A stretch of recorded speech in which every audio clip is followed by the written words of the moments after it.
Three, two, one. Malay and Thai cuisine. Malay food is strong, spicy, and aromatic, combining the rich tastes of many herbs and spices commonly found in Southeast Asia, such as lemongrass, pandan nuts, ginger, turmeric, and chilies.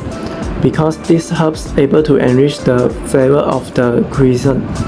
According to precedent, Malay cuisine initially appeared in the 13th century and continued to develop during the period of trading which Thailand and Indonesia had a significant effect. For example, nasi kerabu in Kelantan used touch ginger, kaffir lime leaves, and mine leaves in rice dish because influenced by Thai dishes. Hence, Malay cuisine consists of 5 features. Number 1 is rich in herbs and spices. Number 2 is coconut milk is one of the main ingredients. Number 3 is usually spicy. Number 4 is milk is usually stewed with a thick gravy. Number 5 is fried fish and seafood are usually seasoned with turmeric powder. The next cuisine is Thai cuisine. Thai cuisine is a blend of Eastern and Western influences that may be much as 1,400 years when the migration of people from China. The traditional food preparation method consists of stewing, baking, and grilling. As time passed, stir frying and deep frying also became a popular cooking method in Thai cuisine. Rainforests and swamps cover Malaysia, and Thailand is located in the northern part of Malaysia, which also consists of rainforests. Both countries are located in Southeast Asia and the borders are linked, so it is common to see the same herbs used in both cuisines, such as ginger, lemongrass, mint, etc. Next, we moving to the prominent food ingredients and flavoring that we can always see in the Thai cuisine. Number 1 is limes. In Thai cuisine, limes are used to add salty and tartness to meal dishes, salad dressing, dipping sauces, and marinades.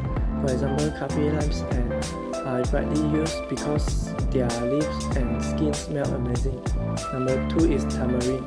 It is a red brown fruit and tastes like sweet and tangy. It is used in variety of Thai recipes including keong leaves, pattaya, salad, and pad thai. Number 3 is fish sauce.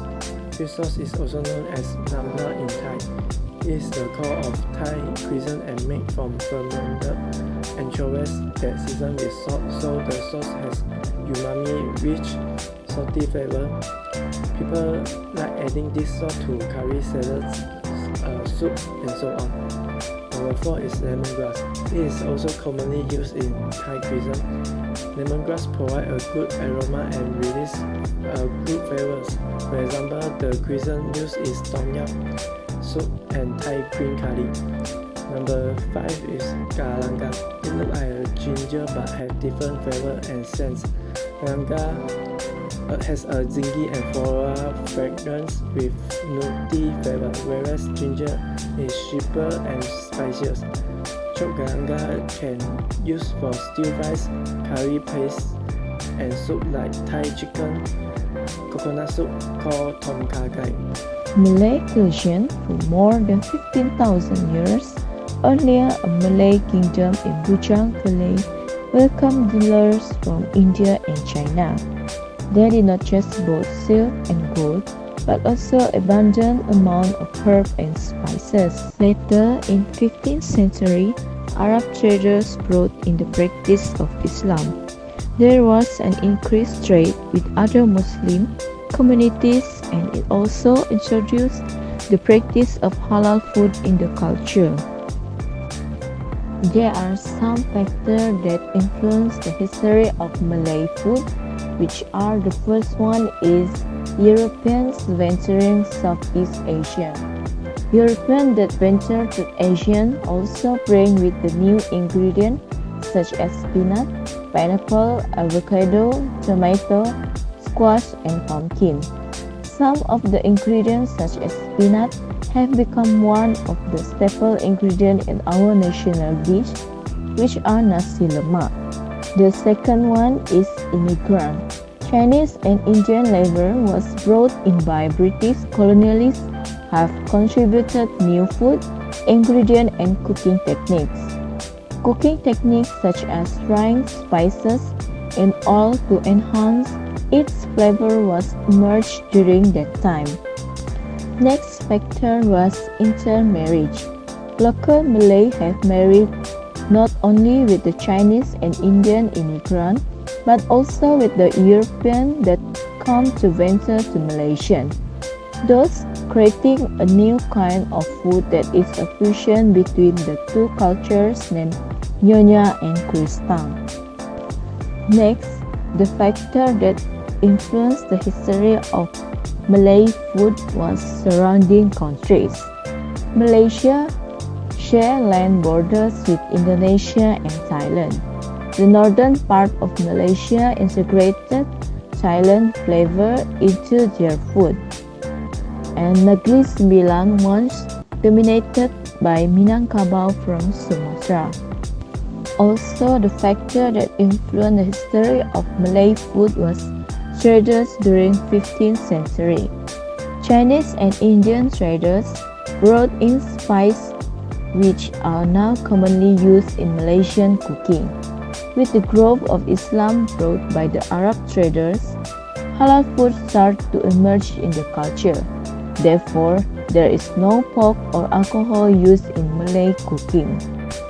Last but not least, the factor that influenced the history of Malay food is local plant. As local plants are always readily available and cheap, they are usually used in the traditional cooking. During the war, most food variations, tapioca and coconut had become one of the main diets. Thai cuisine may be as much as 1,400 years old, as this is the period when the region we call Thailand began to be heavily settled by a mass migration of people from regions of modern China. Thai food was originated with the people who immigrated from the southern Chinese province into modern-day Thailand many centuries ago. Historically, there were many Szechuan influence in Thai cuisine, although over the centuries, many other influences have affected Thai food. Various terminologies of cooking methods are used in Malay cooking are divided into two types, which are dry heat method and moist heat method. Besides these two, there are also the combination method, which involve both dry and moist heat method. The example of dry heat method is saute or menumis, which is cooking paste, chili or spices using oil in the wok over relatively high heat before adding it into the main ingredient such as vegetable, fish or meat. The next one is menyangai, which are frying without using oil or fat in a small pan or wok over a slow heat. Last but not least, smoke or menyalai, which is the drying process of meat, fish or banana, which then smoke or grill food on the fire. Moist heat. The example of moist heat method is boiling in excess water or menanak, which is cooking rice inside a pot usually used to make nasi lemak. The second one is simmering or marinade, which is simmering food such as soup. In a more distant past, Buddhist monk brought an Indian touch, and southern Muslim states influenced the cooking in the south of Thailand. Much later, Thai food was influenced by European cuisine after contact with Portuguese missionaries and Dutch traders. During this time, there were even some influence from the Japanese. Today, Thai food is its own, with a special, unique blend of the 5 tastes such as sweet, sour, bitter, salty, and spicy. The general characteristic of Malay cuisine was every main meal served with rice. In contrast, Malay culture, glutinous rice is used for making sweets. Plain steamed white rice is normally served with various side dish of protein, vegetables, and typically Lunch for Malaysian includes rice and variety of protein that cook in many types of dishes, and it must be one of side dish are in soup and gravy texture. Most popular dish in Malaysia is called the national dish, which is nasi lemak, and usually served during breakfast. It came with sambal and sometimes also served with any dish like boiled egg, fried chicken, or any protein that can be served on it. Because of that, it became a daily food for all Malaysians. For the characteristic of Thai cuisine, type of the Asian cuisine that traditionally famous for its exotic taste of spices, the combination of sweet and sour, and the dishes are extravaganza cuisine. The magic of Thai dish is in perfect and balanced combination of these states. The most used ingredients is dampla, kapi, natural paste from shrimp.